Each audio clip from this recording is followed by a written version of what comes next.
Jane Austen. Pride and Prejudice. Chapter 18. Till Elizabeth entered the drawing room at Netherfield and looked in vain for Mr. Wickham among the cluster of red coats there assembled, a doubt of his being present had never occurred to her. The certainty of meeting him had not been checked by any of those recollections that might not unreasonably have alarmed her. She had dressed with more than usual care and prepared in the highest spirits for the conquest of all that remained unsubdued of his heart, trusting that it was not more than might be won in the course of the evening. But in an instant arose the dreadful suspicion of his being purposely omitted for Mr. Darcy's pleasure in the Bingleys' invitation to the officers, and though this was not exactly the case, the absolute fact of his absence was pronounced by his friend Denny, to whom Lydia eagerly applied, and who told them that Wickham had been obliged to go to town on business the day before and was not yet returned, adding, with a significant smile, "I do not imagine his business would have called him away just now if he had not wanted to avoid a certain gentleman here." This part of his intelligence, though unheard by Lydia, was caught by Elizabeth and, as it assured her that Darcy was not less answerable for Wickham's absence than if her first surmise had been just, every feeling of displeasure against a former was so sharpened by immediate disappointment that she could hardly reply with tolerable civility to the polite enquiries which he directly afterwards approached to make. Attendance, forbearance, patience with Darcy was injury to Wickham. She was resolved against any sort of conversation with him and turned away with a degree of ill humor which she could not wholly surmount, even in speaking to Mr. Bingley, whose blind partiality provoked her. But Elizabeth was not formed for ill humor, and though every prospect of her own was destroyed for the evening, it could not dwell long on her spirits, and having told all her griefs to Charlotte Lucas, whom she had not seen for a week, she was soon able to make a voluntary transition to the oddities of her cousin and to point him out to her particular notice. The first two dances, however, brought a return of distress. They were dances of mortification. Mr. Collins, awkward and solemn, apologizing instead of attending, and often moving wrong without being aware of it, gave her all the shame and misery which a disagreeable partner for a couple of dances can give. The moment of her release from him was ecstasy. She danced next with an officer and had the refreshment of talking of Wickham and of hearing that he was universally liked. When those dances were over, she returned to Charlotte Lucas and was in conversation with her when she found herself suddenly addressed by Mr. Darcy, who took her so much by surprise in his application for her hand that, without knowing what she did, she accepted him. He walked away again immediately and she was left to fret over her own want of presence of mind. Charlotte tried to console her. "I dare say you will find him very agreeable." "Heaven forbid. That would be the greatest misfortune of all. To find a man agreeable whom one is determined to hate. Do not wish me such an evil." When the dancing recommenced, however, and Darcy approached to claim her hand, Charlotte could not help cautioning her in a whisper not to be a simpleton and allow her fancy for Wickham to make her appear unpleasant in the eyes of a man 10 times his consequence. Elizabeth made no answer and took her place in the set, amazed at the dignity to which she was arrived in being allowed to stand opposite to Mr. Darcy and reading in her neighbor's looks their equal amazement in beholding it. They stood for some time without speaking a word, and she began to imagine that their silence was to last through the 2 dances and at first was resolved not to break it, till suddenly fancying that it would be the greater punishment to her partner to oblige him to talk, she made some slight observation on the dance. He replied and was again silent. After a pause of some minutes, she addressed him a second time with, "It is your turn to say something now, Mr. Darcy. I talked about the dance, and you ought to make some sort of remark on the size of the room or the number of couples." He smiled and assured her that whatever she wished him to say should be said. "Very well. That reply will do for the present. Perhaps by and by I may observe that private balls are much pleasanter than public ones. But now we may be silent. Do you talk by rule, then, while you are dancing?" "Sometimes. One must speak a little, you know. It would look odd to be entirely silent for half an hour together, and yet for the advantage of some, conversation ought to be so arranged as that they may have the trouble of saying as little as possible. Are you consulting your own feelings in the present case, or do you imagine that you are gratifying mine?" "Both," replied Elizabeth archly, "for I have always seen a great similarity in the turn of our minds. We are each of an unsocial, taciturn disposition, unwilling to speak unless we expect to say something that will amaze the whole room and be handed down to posterity with all the eclat of a proverb. This is no very striking resemblance of your own character, I am sure," said he. "How near it may be to mine, I cannot pretend to say. You think it a faithful portrait undoubtedly. I must not decide on my own performance. He made no answer, and they were again silent till they had gone down the dance, when he asked her if she and her sisters did not very often walk to Meryton. She answered in the affirmative and, unable to resist the temptation, added, "When you met us there the other day, we had just been forming a new acquaintance." The effect was immediate. A deeper shade of hauteur overspread his features, but he said not a word, and Elizabeth, though blaming herself for her own weakness, could not go on. At length Darcy spoke, and in a constrained manner said, "Mr. Wickham is blessed with such happy manners as may ensure his making friends. Whether he may be equally capable of retaining them is less certain." "He has been so unlucky as to lose your friendship," replied Elizabeth with emphasis, "and in a manner which he is likely to suffer from all his life." Darcy made no answer and seemed desirous of changing the subject. At that moment, Sir William Lucas appeared close to them, meaning to pass through the set to the other side of the room. But on perceiving Mr. Darcy, he stopped with a bow of superior courtesy to compliment him on his dancing and his partner. "I have been most highly gratified indeed, my dear sir. Such very superior dancing is not often seen. It is evident that you belong to the first circles. Allow me to say, however, that your fair partner does not disgrace you, and that I must hope to have this pleasure often repeated, especially when a certain desirable event, my dear Eliza," glancing at her sister and Bingley, "shall take place. What congratulations will then flow in. I appeal to Mr. Darcy? But let me not interrupt you, sir. You will not thank me for detaining you from the bewitching converse of that young lady, whose bright eyes are also upbraiding me." The latter part of this address was scarcely heard by Darcy, but Sir William's allusion to his friend seemed to strike him forcibly, and his eyes were directed with a very serious expression towards Bingley and Jane, who were dancing together. Recovering himself, however, shortly, he turned to his partner and said, "Sir William's interruption has made me forget what we were talking of. I do not think we were speaking at all." Sir William could not have interrupted two people in the room who had less to say for themselves. "We have tried 2 or 3 subjects already without success, and what we are to talk of next I cannot imagine. What think you of books?" said he, smiling. "Books, oh, no. I am sure we never read the same, or not with the same feelings. I am sorry you think so. But if that be the case, there can at least be no want of subject. We may compare our different opinions. No, I cannot talk of books in a ballroom, my head is always full of something else." "The present always occupies you in such scenes, does it?" said he, with a look of doubt. "Yes, always," she replied, without knowing what she said, for her thoughts had wandered far from the subject, as soon afterwards appeared by her suddenly exclaiming, "I remember hearing you once say, Mr. Darcy, that you hardly ever forgave, that your resentment once created was unappeasable. You are very cautious, I suppose, as to its being created?" "I am," said he, with a firm voice. "And never allow yourself to be blinded by prejudice?" "I hope not.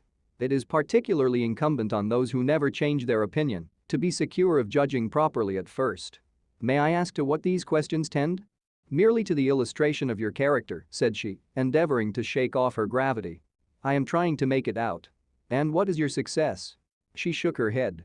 "I do not get on at all. I hear such different accounts of you as puzzle me exceedingly." "I can readily believe," answered he gravely, "that reports may vary greatly with respect to me, and I could wish, Miss Bennet, that you were not to sketch my character at the present moment, as there is reason to fear that the performance would reflect no credit on either. But if I do not take your likeness now, I may never have another opportunity." "I would by no means suspend any pleasure of yours," he coldly replied. She said no more, and they went down the other dance and parted in silence, and on each side dissatisfied, though not to an equal degree, for in Darcy's breast there was a tolerably powerful feeling towards her, which soon procured her pardon and directed all his anger against another. They had not long separated when Miss Bingley came towards her and with an expression of civil disdain accosted her. "So, Miss Eliza, I hear you are quite delighted with George Wickham. Your sister has been talking to me about him and asking me 1,000 questions, and I find that the young man quite forgot to tell you, among his other communication, that he was the son of old Wickham, the late Mr. Darcy's steward. Let me recommend you, however, as a friend, not to give implicit confidence to all his assertions, for as to Mr. Darcy's using him ill, it is perfectly false, for, on the contrary, he has always been remarkably kind to him, though George Wickham has treated Mr. Darcy in a most infamous manner. I do not know the particulars, but I know very well that Mr. Darcy is not in the least to blame, that he cannot bear to hear George Wickham mentioned, and that though my brother thought that he could not well avoid including him in his invitation to the officers, he was excessively glad to find that he had taken himself out of the way. His coming into the country at all is a most insolent thing, indeed, and I wonder how he could presume to do it. I pity you, Miss Eliza, for this discovery of your favorite's guilt, but really, considering his descent, one could not expect much better. His guilt and his descent appear by your account to be the same, said Elizabeth angrily, for I have heard you accuse him of nothing worse than of being the son of Mr. Darcy's steward, and of that, I can assure you, he informed me himself. I beg your pardon, replied Miss Bingley, turning away with a sneer. Excuse my interference, it was kindly meant. Insolent girl, said Elizabeth to herself. You are much mistaken if you expect to influence me by such a paltry attack as this. I see nothing in it but your own willful ignorance and the malice of Mr. Darcy. She then sought her eldest sister, who had undertaken to make enquiries on the same subject of Bingley. Jane met her with a smile of such sweet complacency, a glow of such happy expression, as sufficiently marked how well she was satisfied with the occurrences of the evening. Elizabeth instantly read her feelings, and at that moment solicitude for Wickham, resentment against his enemies, and everything else, gave way before the hope of Jane's being in the fairest way for happiness. I want to know, said she, with a countenance no less smiling than her sister's, what you have learnt about Mr. Wickham. But perhaps you have been too pleasantly engaged to think of any third person, in which case you may be sure of my pardon. No, replied Jane, I have not forgotten him, but I have nothing satisfactory to tell you. Mr. Bingley does not know the whole of his history and is quite ignorant of the circumstances which have principally offended Mr. Darcy, but he will vouch for the good conduct, the probity, and honor of his friend, and is perfectly convinced that Mr. Wickham has deserved much less attention from Mr. Darcy than he has received, and I am sorry to say by his account as well as his sister's, Mr. Wickham is by no means a respectable young man. I am afraid he has been very imprudent and has deserved to lose Mr. Darcy's regard. Mr. Bingley does not know Mr. Wickham himself? No, he never saw him till the other morning at Meryton. This account then is what he has received from Mr. Darcy. I am satisfied. But what does he say of the living? He does not exactly recollect the circumstances, though he has heard them from Mr. Darcy more than once, but he believes that it was left to him conditionally only. I have not a doubt of Mr. Bingley's sincerity, said Elizabeth warmly, but you must excuse my not being convinced by assurances only. Mr. Bingley's defense of his friend was a very able one, I dare say, but since he is unacquainted with several parts of the story and has learnt the rest from that friend himself, I shall venture to still think of both gentlemen as I did before. She then changed the discourse to one more gratifying to each and on which there could be no difference of sentiment. Elizabeth listened with delight to the happy, though modest hopes which Jane entertained of Mr. Bingley's regard and set all in her power to heighten her confidence in it. On their being joined by Mr. Bingley himself, Elizabeth withdrew to Miss Lucas, to whose enquiry after the pleasantness of her last partner she had scarcely replied before Mr. Collins came up to them and told her with great exultation that he had just been so fortunate as to make a most important discovery. I have found out, said he, by a singular accident, that there is now in the room a near relation of my patroness. I happened to overhear the gentleman himself mentioning to the young lady who does the honors of the house the names of his cousin Miss de Bourgh and of her mother Lady Catherine. How wonderfully these sort of things occur. Who would have thought of my meeting with, perhaps, a nephew of Lady Catherine de Bourgh in this assembly? I am most thankful that the discovery is made in time for me to pay my respects to him, which I am now going to do, and trust he will excuse my not having done it before. My total ignorance of the connection must plead my apology. You are not going to introduce yourself to Mr. Darcy? Indeed I am. I shall entreat his pardon for not having done it earlier. I believe him to be Lady Catherine's nephew. It will be in my power to assure him that her ladyship was quite well yesterday se'nnight. Elizabeth tried hard to dissuade him from such a scheme, assuring him that Mr. Darcy would consider his addressing him without introduction as an impertinent freedom rather than a compliment to his aunt, that it was not in the least necessary there should be any notice on either side, and that if it were, it must belong to Mr. Darcy, the superior in consequence, to begin the acquaintance. Mr. Collins listened to her with the determined air of following his own inclination and, when she ceased speaking, replied thus, My dear Miss Elizabeth, I have the highest opinion in the world in your excellent judgment in all matters within the scope of your understanding, but permit me to say that there must be a wide difference between the established forms of ceremony amongst a lady and those which regulate the clergy, for, give me leave to observe, that I consider the clerical office as equal in point of dignity with the highest rank in the kingdom, provided that a proper humility of behavior is at the same time maintained. You must therefore allow me to follow the dictates of my conscience on this occasion, which leads me to perform what I look on as a point of duty. Pardon me for neglecting to profit by your advice, which on every other subject shall be my constant guide, though in the case before us, I consider myself more fitted by education and habitual study to decide on what is right than a young lady like yourself." And with a low bow he left her to attack Mr. Darcy, whose reception of his advances she eagerly watched and whose astonishment at being so addressed was very evident. Her cousin prefaced his speech with a solemn bow, and though she could not hear a word of it, she felt as if hearing it all and saw in the motion of his lips the words apology, Hunsford, and Lady Catherine de Bourgh. It vexed her to see him expose himself to such a man. Mr. Darcy was eyeing him with unrestrained wonder, and when at last Mr. Collins allowed him time to speak, replied with an air of distant civility. Mr. Collins, however, was not discouraged from speaking again, and Mr. Darcy's contempt seemed abundantly increasing with the length of his second speech, and at the end of it, he only made him a slight bow and moved another way. Mr. Collins then returned to Elizabeth. "I have no reason, I assure you," said he, "to be dissatisfied with my reception." Mr. Darcy seemed much pleased with the attention. He answered me with the utmost civility and even paid me the compliment of saying that he was so well convinced of Lady Catherine's discernment as to be certain she could never bestow a favor unworthily. It was really a very handsome thought. Upon the whole, I am much pleased with him. As Elizabeth had no longer any interest of her own to pursue, she turned her attention almost entirely on her sister and Mr. Bingley, and the train of agreeable reflections which her observations gave birth to made her perhaps almost as happy as Jane. She saw her an idea settled in that very house, in all the felicity which a marriage of true affection could bestow, and she felt capable, under such circumstances, of endeavoring even to like Bingley's two sisters. Her mother's thoughts she plainly saw were bent the same way, and she determined not to venture near her, lest she might hear too much.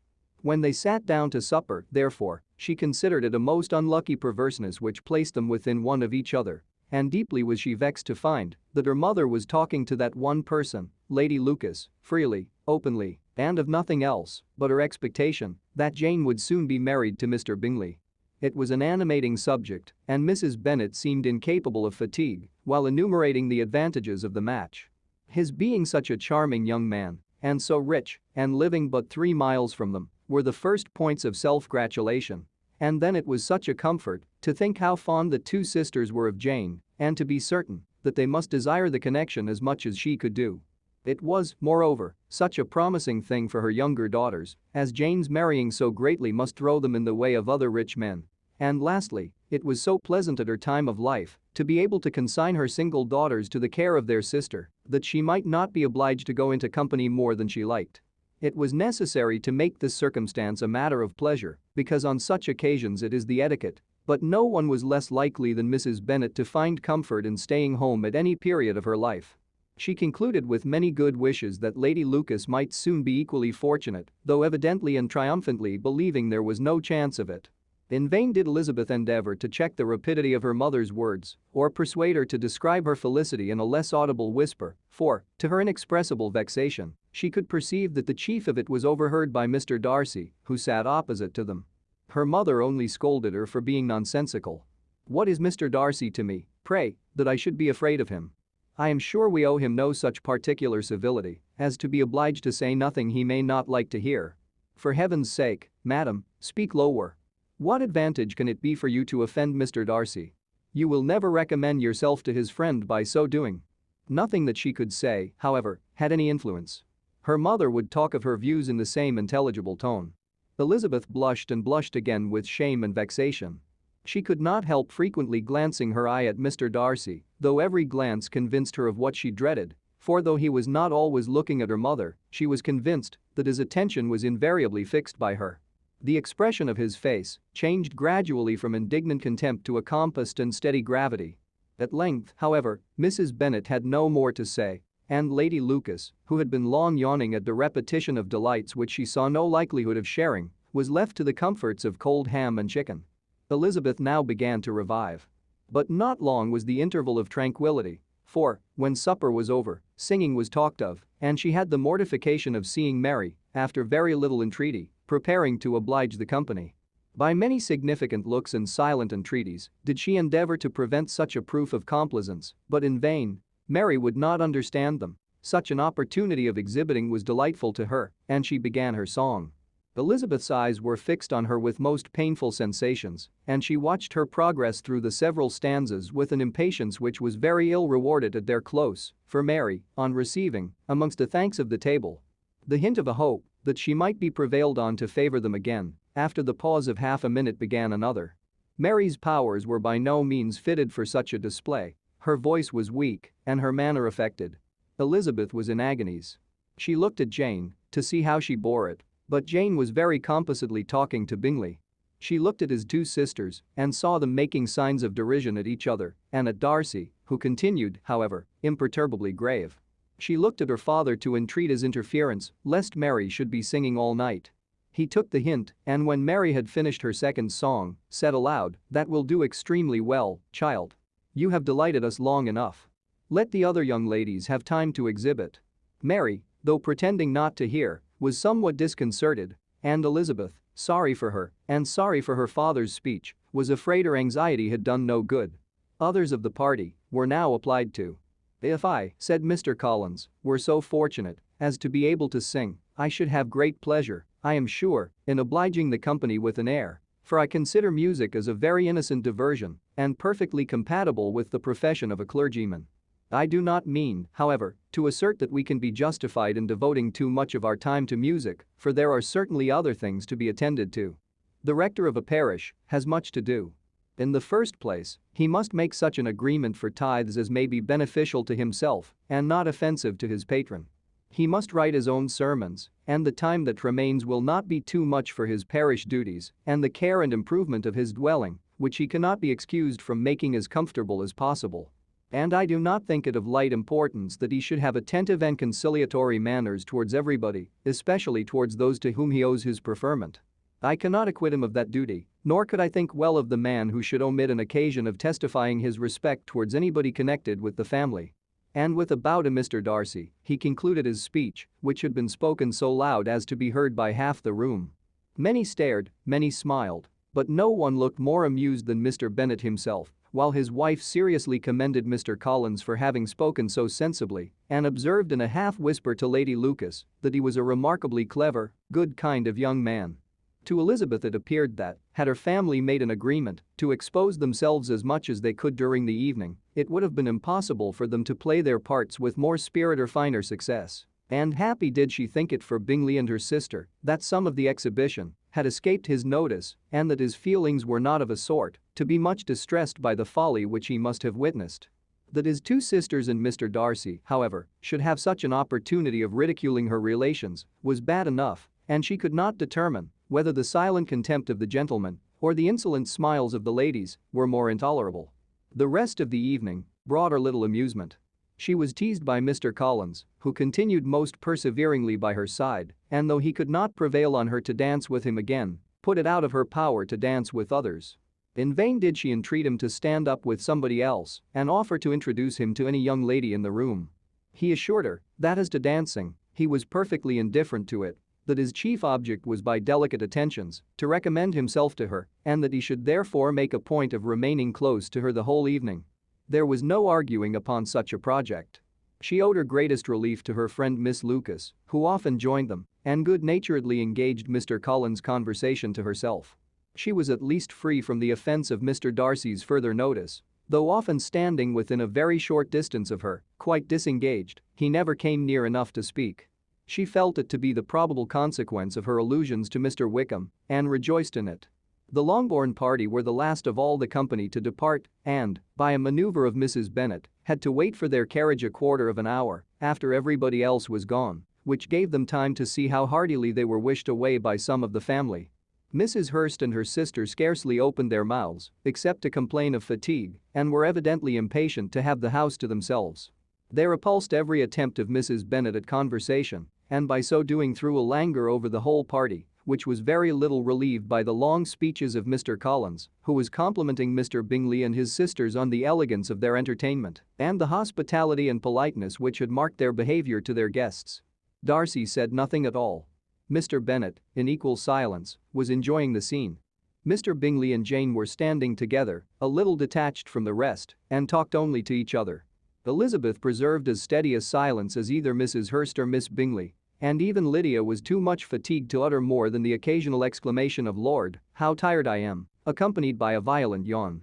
When at length they arose to take leave, Mrs. Bennet was most pressingly civil in her hope of seeing the whole family soon at Longbourn, and addressed herself especially to Mr. Bingley to assure him how happy he would make them by eating a family dinner with them at any time, without the ceremony of a formal invitation. Bingley was all grateful pleasure, and he readily engaged for taking the earliest opportunity of waiting on her after his return from London, whither he was obliged to go the next day for a short time. Mrs. Bennet was perfectly satisfied and quitted the house under the delightful persuasion that, allowing for the necessary preparations of settlements, new carriages, and wedding clothes, she should undoubtedly see her daughter settled at Netherfield in the course of 3 or 4 months. Of having another daughter married to Mr. Collins, she thought with equal certainty and with considerable, though not equal, pleasure. Elizabeth was the least dear to her of all her children, and though the man and the match were quite good enough for her, the worth of each was eclipsed by Mr. Bingley and Netherfield.